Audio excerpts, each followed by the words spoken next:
Hello students, now in this video class we have learned that how can we draw how can we represent irrational numbers on number lines as in radical 2, in radical 3, in radical 5. So we have learned already in previous classes that how can we represent rational number on the number lines. But we do not represent in previous classes irrational numbers, that how can we represent them. तो इस class में बेटा अब हम जो है यानी कि इस तरह की संख्याएं जो कि रेशनल नंबर नहीं है,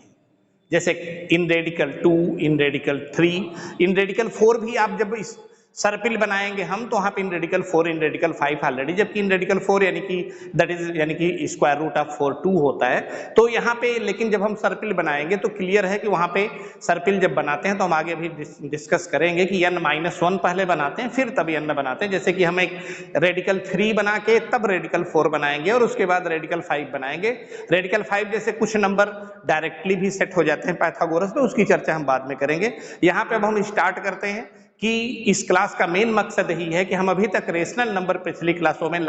नंबर लाइन पे या संख्या रेखा पर रिप्रेजेंट करते थे, निरूपित करते थे।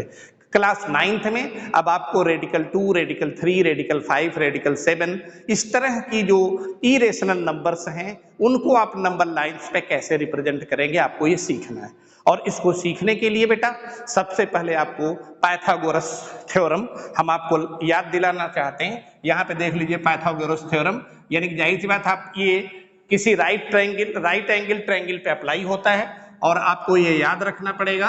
कि सपोज दैट ये ट्रायंगल ABC और at right angle at B, यानी कि B पे ये समकोण बनाता है, राइट एंगल बनाता है। तो जाहिर सी बात है आपको पता है पिछली क्लासों में कि राइट एंगल की ठीक अपोजिट साइड जो होती है उसको हम हाइपोटेन्यूज बोलते हैं, उसको H से डिनोट करते हैं। और ऑलरेडी अगर आप इस थीटा की बात करते हैं तो यानी कि अगर यहाँ पे ये थीटा यानी कि कोण C की, एंगल C की बात करते हैं तो क्लियर है ये यहाँ पे बेस होता है और ये परपेंडिकुलर होता है AB। क्लियर है, अगर आप हम थीटा C लेते हैं तो यहाँ पे जो राइट एंगल के ठीक अपोजिट साइड है उसको हम हाइपोटेन्यूज कहते हैं, यहाँ पे AC हाइपोटेन्यूज हो जाता है। उसी तरह से BC जो है इसका बेस हो जाता है और AB जो है इसका परपेंडिकुलर हो जाता है। या हिंदी में आप समझिए कि अगर ABC एक समकोण त्रिभुज है जहां पे B बराबर 90 अंश है तो B के सम्मुख भुजा जो AC होती है उसको हम कर्ण बोलते हैं। अब यहाँ पे क्योंकि कोण C की बात करेंगे तो ऑलरेडी तब इसका आधार जो होगा BC होगा और लंब जो होगा इसका AB होगा। और इस तरह से अगर हम कोण A के अगेंस्ट करेंगे तो क्लियर है यहाँ पे आधार जो हो जाएगा AB होता है, लंब जो है BC होता है, लेकिन हाइपोटेन्यूज या कर्ण जो है सेम रहता है राइट एंगल के सामने वाली साइड। तो क्लियर है बेटा यहाँ पे। अब यहाँ पे पाइथागोरस ही हम यूज करेंगे और आपको पता है क्या है पाइथागोरस थ्योरम, H का स्क्वायर इक्वल टू होता है P का स्क्वायर प्लस B का स्क्वायर। तो इससे हम जो है इसी को आपको याद रखना है, यानी कि कर्ण का स्क्वायर बराबर होता है परपेंडिकुलर के स्क्वायर और प्लस आधार के या बेस के स्क्वायर के, या इंग्लिश में आप कह सकते हैं कि दैट इज H का स्क्वायर हाइपोटेन्यूज का square, square of hypotenuse equal to यानी कि sum of the square of P and B। तो क्लियर है, यहाँ पे आपको यही लर्न रखना है। तो अब हम आगे का प्रोसेस स्टार्ट करते हैं। जैसे आपको रेडिकल 2 नंबर लाइन पे ड्रॉ करना है तो आप सबसे पहले एक नंबर लाइन लेंगे और नंबर लाइन या AB एक रेखा लेंगे। यहां पे you take here point O and यहां पे अब O से जो है आप 1 यूनिट की डिस्टेंस, O से आप 1 यूनिट की डिस्टेंस पे एक पॉइंट ले लेंगे C। आपने एक यूनिट के डिस्टेंस पे, आप यूनिट का मतलब समझ रहे हैं 1 सेंटीमीटर पे भी ले सकते हैं, तो O से 1 सेंटीमीटर की डिस्टेंस पे आप पॉइंट लेते हैं C। अब C पे आपको क्या करना है, एक परपेंडिकुलर ड्रा करना है। सबसे पहला स्टेप यही है कि C पे आप परपेंडिकुलर ड्रा करना है, यानी कि C पर 90 डिग्री का एंगल बनाना है। आप पिछली क्लास में पढ़ चुके हैं, यहाँ पे C का 90 डिग्री एंगल बनाने के लिए इस तरह से आप C को सेंटर लेकर के एक आर्क लगाएंगे जो कि AB को सपोज दैट पॉइंट M और N पे इंटरसेक्ट करता है, यानी कि you take C as a center and draw an arc, ठीक है, यानी कि which is intersect line AB at point M and N. ठीक, अब इसके बाद क्या करना है आपको, हिंदी में बोल दे रहे हैं आपको कि यम और यन के आधे से थोड़ी सी अधिक, यानी कि just more than half of the M N. आप यहाँ पे रेडियस लेंगे और रेडियस लेने के बाद यम को सेंटर लेकर के, यानी कि यम को केंद्र लेकर के यम एन के ऊपर एक आर्क लगाएंगे। सेम डिस्टेंस से you take here N as center and construct another arc which intersect each other. Both arcs are, यानी कि दोनों चाप जो है अगर एक दूसरे को डी पे इंटरसेक्ट कर रहे हैं तो दैट इज, इस तरह से आप जो है 90 डिग्री का एंगल बना सकते हैं और ये 90 डिग्री का एंगल आपका फॉर्म्ड हो गया। अब क्लियर है यहां पे, क्योंकि आपने OC एक यूनिट लिया है। अब आपको ड्रा करना है इन रेडिकल 2। हम पहले ड्रा करते हैं फिर आपको जस्टिफाई आंसर करते हैं। अब यहां पे OC जो है ऑलरेडी, ये आप कह सकते हैं कि DC क्लियर, सॉरी DC जो है आपने परपेंडिकुलर खींच दिया इस पे लाइन AB पे, यानी कि अब यहाँ पे 90 डिग्री का एंगल बन रहा है। अब यहाँ पे C को सेंटर लेकर के आप, ठीक है, take C as a center with the radius of 1 unit, draw an arc, ठीक है, which intersect the perpendicular DC, यानी कि लंब DC को जो सपोज दैट आपका जो है यक्स पे इंटरसेक्ट करता है। आप यक्स को जो है O से ज्वाइन कर देंगे इस तरह से। यक्स को जब आप O से ज्वाइन करेंगे तो क्लियर है आपका यहां से यहां तक भी आपकी जो है, यानी कि यक्स और D, यक्स और C, ये भी आपकी 1 यूनिट है, 1 यूनिट हो गई, या आप इसको सेंटीमीटर भी लिख सकते हैं अगर नहीं तो, ठीक है, 1 सेंटीमीटर। तो क्लियर है आप यहाँ पे राइट ट्रायंगल एक बन जाता है, यानी कि XCD एक राइट ट्रायंगल है जो कि C पे यहाँ पे 90 डिग्री का एंगल है। ठीक है, अब यहाँ पे आपको देखना है कि अब ये यही XO, ठीक है बेटा, XO जो है, अब आप यहाँ पे XO को फाइंड कर लीजिए, जस्टिफाई कीजिए कि XO की वैल्यू आप निकाल सकते हैं। तो इन राइट ट्रायंगल, या इसको आप समकोण त्रिभुज कहते हैं हिंदी में, समकोण त्रिभुज XCO में, XCO OX का स्क्वायर इक्वल टू XC का स्क्वायर प्लस OC का स्क्वायर। क्लियर है बेटा, क्योंकि राइट ट्रायंगल है, बाय पाइथागोरस थ्योरम हमने आपको वहां पे चर्चा की है कि राइट ट्रायंगल यानी कि XCO में बाय कंस्ट्रक्शन ये राइट ट्रायंगल है, और XCO में बाय कंस्ट्रक्शन ही आपका जो है यानी कि OX का स्क्वायर, क्लियर है, यानी कि XC भी आपने 1 यूनिट ही लिया है तो 1 का स्क्वायर, OC आपने बाय कंस्ट्रक्शन 1 ही लिया हुआ है तो 1 का स्क्वायर, तो OX का स्क्वायर इक्वल टू 1 + 1, यानी कि OX का स्क्वायर इक्वल टू 2। क्लियर है, OX equal to in radical 2। आपका आंसर जो है यहाँ पे खुद बाय पाइथागोरस थ्योरम इस राइट ट्रायंगल यानी कि XCO में OX की वैल्यू इन रेडिकल 2 हो गई। क्लियर है, यहाँ पे OX की वैल्यू इन रेडिकल 2 हो गई। अब आपको अगर नंबर लाइन पे, क्लियर है, इन रेडिकल 2 दिखाना है तो here you have OX, the distance of OX is equal to in radical 2। Clear है बेटा, अब आपको रेडिकल 2 की डिस्टेंस मिल चुकी है। अब यहां पे आप रेडिकल 2 के लिए आप O को ही सेंटर ले लीजिए, और O को सेंटर लेने के बाद, या आप जो है C को भी ले सकते हैं, ऐसी कोई दिक्कत नहीं, बस आपको खाली मार्क करना पड़ेगा। आप अगर O को सेंटर ले रहे हैं और इन रेडिकल 2 यानी कि इन रेडिकल 2 डिस्टेंस यानी कि OX, तो यहाँ पे आप जब OX की डिस्टेंस ले करके और ये माने कि take O as center with the radius of OX, ठीक है, यू शुड माने कंस्ट्रक्ट एन आर्क। ऐसे आप यहाँ पे आर्क लगाएंगे, इस सपोज दैट यहाँ पे आपको इंटरसेक्ट करता है और इसको लिख दीजिए पॉइंट E। तो क्लियर है आपका कि बाय कंस्ट्रक्शन OX और OE ये इक्वल होता है। ठीक है, आपके पास कंपास होंगे, पेंसिल होगी, हम बस वो रफली आपको यहाँ पे बता रहे हैं, तो ठीक है। तो यानी कि जब OX की डिस्टेंस लेकर के O को ही सेंटर लेकर के आप आर्क लगाएंगे तो क्लियर है ये, सपोज दैट ई पे, पॉइंट ई पे इंटरसेक्ट करता है लाइन ए बी को, तो यही बेटा ये ओ और ई आप यहां पे ये दिखा सकते हैं कि ओ ई जो है यही जो है इन रेडिकल 2 है। ठीक है, इस तरह से आप नंबर लाइन पे दिखा सकते हैं कि because that by construction, so by construction O X equal to O E, आपके पास यहां पे है ओ ई। क्लियर बेटा, यहां पे हम फिर से लिख दे रहे हैं साफ साफ, यानी कि यहां पे आपने जो आर्क लगाया तो ये ओ ई है, ठीक है, और ये ओ ई की ही जो डिस्टेंस है यानी कि यहां से यहां तक, ठीक है,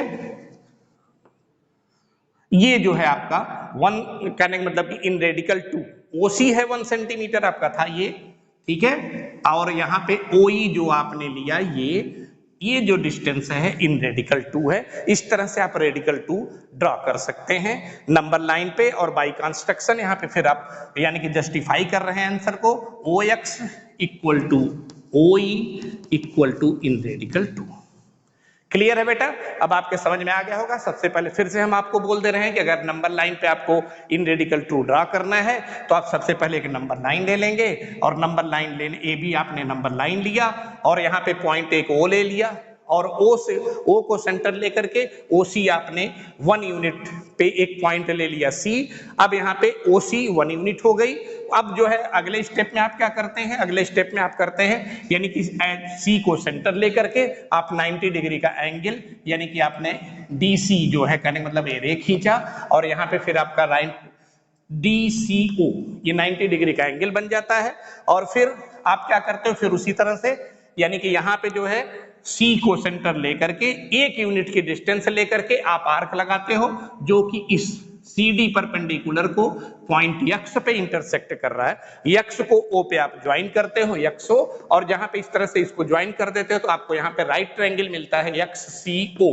एक्स सी ओ राइट ट्रायंगल मिलता है। अब बाई पाइथागोरस आपने यहाँ पे जैसे प्रूव्ड किया कि ओ एक्स की वैल्यू आपने निकाल ली, रेडिकल 2 आया, और यहाँ पे ओ को सेंटर लेकर के ओ एक्स की रेडियस से आप एक आर्क लगाते हो जो लाइन ए बी को पॉइंट ई पे,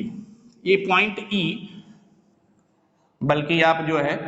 पॉइंट ई यहां छोटा सा लिख लीजिए, ये पॉइंट ई है, ठीक है, और यहां पे फिर पॉइंट ई ले लिए आप, ये रहा पॉइंट ई, ठीक, और पॉइंट ई। तो इस तरह से ओ ई जो है ऑलरेडी ओ एक्स के इक्वल है, और क्योंकि O X equal to already in radical 2 है तो ओ ई भी आपकी इन रेडिकल 2 हो गई बेटा। इस तरह से आप नंबर लाइन पे रेडिकल 2 ड्रॉ कर सकते हैं। आपके क्वेश्चन में एनसीईआरटी के क्वेश्चन, अब इसको आप स्क्रीनशॉट कर लीजिएगा,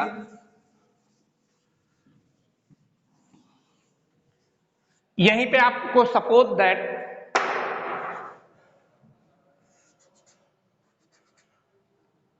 रेडिकल 5 ड्रा करना है, आपके एनसीईआरटी का क्वेश्चन है। आप उसी तरह से एक नंबर लाइन ड्रॉ कर लेंगे ए बी, और फिर यहां पे एक पॉइंट ले लेंगे ओ, और फिर यहां पे 1 यूनिट बाद सपोज दैट आप एक पॉइंट ले लेंगे सी। यू टेक हियर, जैसे पिछले कंस्ट्रक्शन में आपने किया, वो एक पॉइंट लेंगे और वो पॉइंट से जो है 1 यूनिट के डिस्टेंस पे हम एक पॉइंट लेंगे सी, दैट इज यहाँ पे आप इसको दिखाएंगे कि ये 1 यूनिट है। अब सी पे उसी तरह से आप राइट ट्रायंगल बनाएंगे, राइट ट्रायंगल सपोज दैट बनाते हुए आपने यहां पे एक्स सी एक रे ड्रॉ किया और एंगल बन गया आपका एक्स सी ओ 90 डिग्री। अब यहाँ पे क्योंकि रेडिकल 5 है तो थोड़ा सा पाइथागोरस आप यूज करके, कहने का मतलब कि जो है आप यहाँ पे डायरेक्ट रेडिकल 5 को भी ड्रा कर सकते हैं। बाकी और भी रेडिकल्स वाले नंबर जैसे रेडिकल 6 है तो आपको रेडिकल 5 ड्रा करके रेडिकल 6 कर सकते हैं, रेडिकल 7 कर सकते हैं। उसी तरह से फिर आगे बढ़ के उसी को हम सर्पिल बोलते हैं, यानी कि तब आप जो है अभी हम बता दे रहे हैं बेटा कि कैसे सर्पिल बनेगा, पहले रेडिकल 5 देख लीजिए। अब रेडिकल 5 के लिए यहाँ पे फिर सी को सेंटर लेकर के you take here C as a center and with radius 2 unit, ठीक है, with radius 2 unit draw an arc which intersect ray XC at point D and join D to O। Clear है, यहां पे आपने इसको जो है 2 यूनिट लिया है, ये है आपकी 2 यूनिट, ठीक। अब यहां पे अब आप इसको जस्टिफाई कर लिए कि ओडी कितना होगा, तो यहां पे फिर आपको राइट ट्रायंगल बन रहा है डीसीओ, तो in right triangle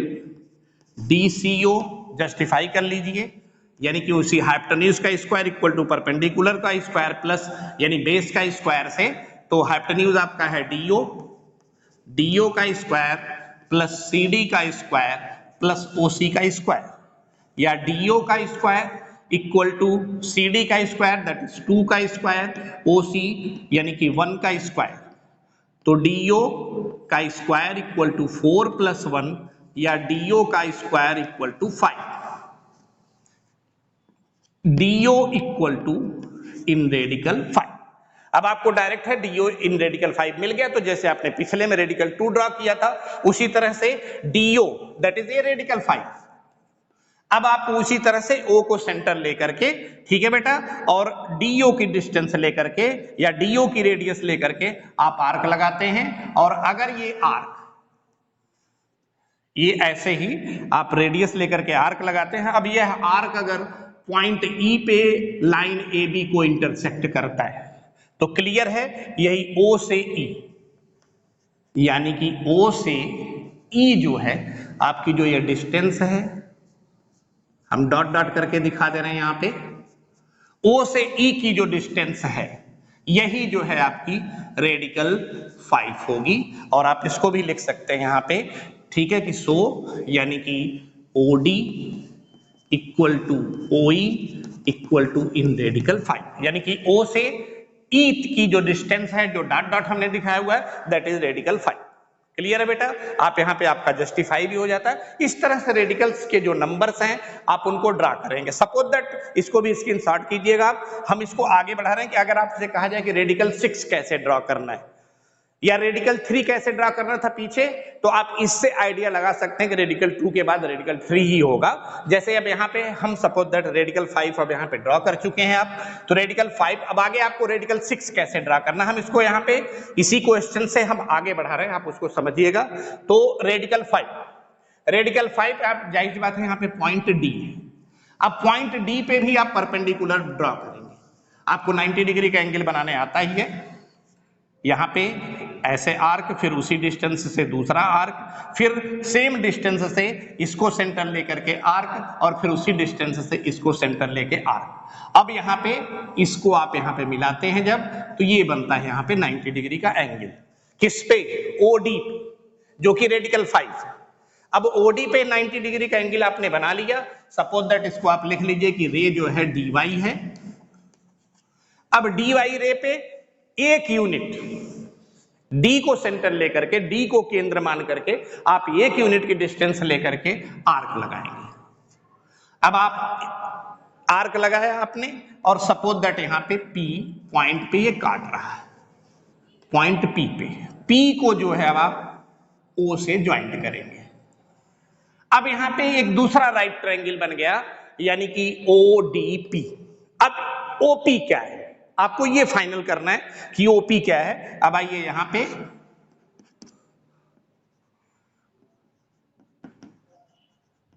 in right triangle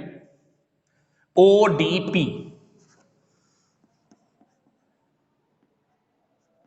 ODP में OP का स्क्वायर इक्वल टू OD का स्क्वायर प्लस OP का स्क्वायर। ध्यान रखिएगा आपने इसको एक यूनिट लिया है, यहां पे एक यूनिट है ये बेटा, यहां पे देखिए, यानी कि DP एक यूनिट का रेडियस लेकर के आपने आर्क लगाया हुआ है। जब आपने YD और राइट एंगल बनाया तो उसके बाद D को सेंटर लेकर के एक यूनिट की डिस्टेंस लेके आपने आर्क लगाया जो रे DY को पॉइंट P पे इंटरसेक्ट करता है। तो क्लियर है DP जो है आपकी, सॉरी, OD का स्क्वायर, OP का स्क्वायर इक्वल टू OD का स्क्वायर प्लस DP का स्क्वायर, यहां रॉन्ग हो गया, सॉरी, यहां पे DP का स्क्वायर। तो OD का स्क्वायर क्लियर है, यहां पे OD का स्क्वायर, यानी कि OD आप फाइंड कर चुके हैं, यहां पे देखिए इन रेडिकल 5, तो क्लियर है यहां पे रेडिकल 5 का स्क्वायर प्लस dp यानी 1 का स्क्वायर। रेडिकल 5 का स्क्वायर 5 होता है, पीछे आप पढ़ चुके हैं। 1 का स्क्वायर 1 ही होगा, यानी कि OP का स्क्वायर इक्वल टू हो गया 6 और OP equal to in radical 6। Clear है बेटा कि OP जो है इन रेडिकल 6, इसकी वैल्यू आ गई इन रेडिकल 6। तो इन रेडिकल 6 वैल्यू आ गई, तब यहां पे आप जो है अब क्या करेंगे कि रेडिकल 6 भी आप ड्रॉ करने की हैसियत यहां पे रखते हैं, क्योंकि आपको रेडिकल 6 की डिस्टेंस मिल गई। OP जो है रेडिकल 6 है, सेम उसी तरह से जैसे पीछे आपने किया, OP की डिस्टेंस लेकर के, O को सेंटर लेकर के, और आप एक ऐसा आर्क लगाएंगे जो कि लाइन थोड़ा सा लंबी होनी चाहिए जब आपको सर्किल बनाना होगा। ठीक है, अब यहाँ पे that is take O as center with the radius OP in radical 6, draw an arc which is intersect line AB at point F। तो क्लियर है आपका यहाँ पे, क्योंकि OP इन रेडिकल 6 है और OF भी इन रेडिकल 6 है, तो ये आपकी ये जो डिस्टेंस होती है OF, ये हो जाती है इन रेडिकल 6। इस तरह से बेटा आप फिर यहां पे भी परपेंडिकुलर ड्रॉ करके, ठीक है, और जब ऑलरेडी 1 यूनिट की डिस्टेंस लेंगे और उस पॉइंट को सपोज दैट जब इससे मिलाएंगे, फिर यहाँ पे राइट ट्रायंगल बनेगा। जैसे हम शॉर्टकट में कर दे रहे हैं कि आपको जैसे यहाँ पे आपने एक राइट ट्रायंगल ड्रॉ किया, राइट ट्रायंगल ड्रॉ करने के बाद फिर आप जो है इस पे 1 यूनिट की डिस्टेंस पे कोई पॉइंट Q लेंगे और Q को जब आप O से मिलाएंगे, ठीक है, इस तरह से कहने का मतलब जब आप करते चलते हैं, यहाँ पे पॉइंट Q हुआ 1 यूनिट हुआ, ये रेडिकल 6 हुआ, तो जाहिर सी बात है अब जो है QO का स्क्वायर इक्वल टू होगा, यानी कि रेडिकल 6 का स्क्वायर प्लस 1 का स्क्वायर, क्लियर है कि 7 आएगा, और OQ जो है OQ का स्क्वायर 7 होगा और OQ जो होगी इन रेडिकल 7 होगी। तो इस तरह से आपको रेडिकल 7 मिल जाएगी। आप यहाँ भागेंगे इस पे, इसके इक्वल डिस्टेंस लेकर के आर्क लगाएंगे, फिर नंबर पे माने आर्क लगाएंगे, नंबर लाइन पे जो भी पॉइंट होगा वहां से इसकी डिस्टेंस सपोज दैट यहाँ पे काटता रेडिकल 7 होगा। उसी तरह से फिर आप यहाँ पे आगे फिर यानी कि इस पॉइंट पे परपेंडिकुलर ड्रॉ करते हैं और सपोज दैट यहाँ पे फिर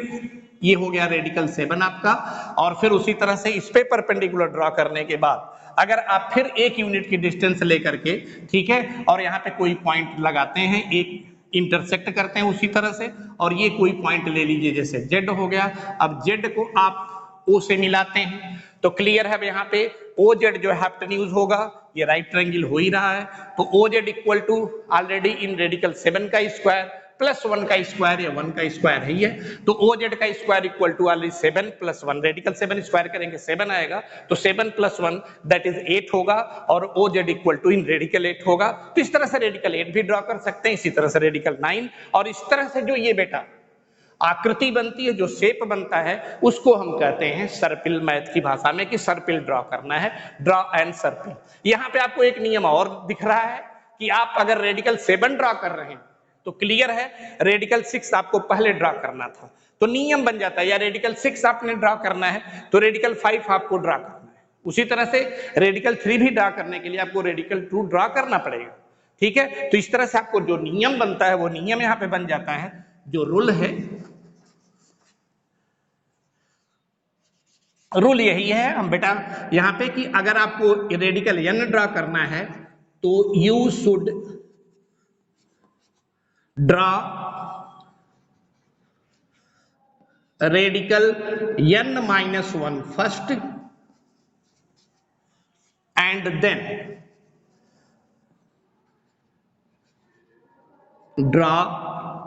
रेडिकल n। ये नियम आपका बन जाता है कि अगर आपको रेडिकल n ड्रा करना है तो you should draw at first in radical n-1। जैसे यहाँ पे आपको रेडिकल 6 ड्रॉ करना था तो आप सबसे पहले रेडिकल 5 ड्रॉ किए, यानी कि रेडिकल 6 - 1 रेडिकल 5। उसी तरह से आपको ये रेडिकल 8 भी ड्रॉ हो गया है रफली, तो रेडिकल 8 ड्रॉ करना था तो आपको सबसे पहले रेडिकल 7 ड्रॉ करना पड़ा। तो इस तरह से जो आप ड्रॉ करते हो, यानी कि n-1 के बाद n, ठीक है, दैट इज यहाँ पे तब इस तरह से आपका सर्किल बनता है बेटा। ये जो है आपका ड्रॉ माने रिप्रेजेंटेशन ऑफ, यानी कि इन रेडिकल, यानी कि 2, 3 माने that is radical, in radical 2 and radical 3, radical 4, radical 5, radical 6 आप कैसे ड्रॉ करेंगे नंबर लाइन पे, यह पूरी व्यवस्था हमने आपको बता दी। और सर्पिल क्या होता है ये हमने आपको बता दिया। और उम्मीद करते हैं कि आपको अच्छे से समझ में आया होगा। ठीक है बेटा।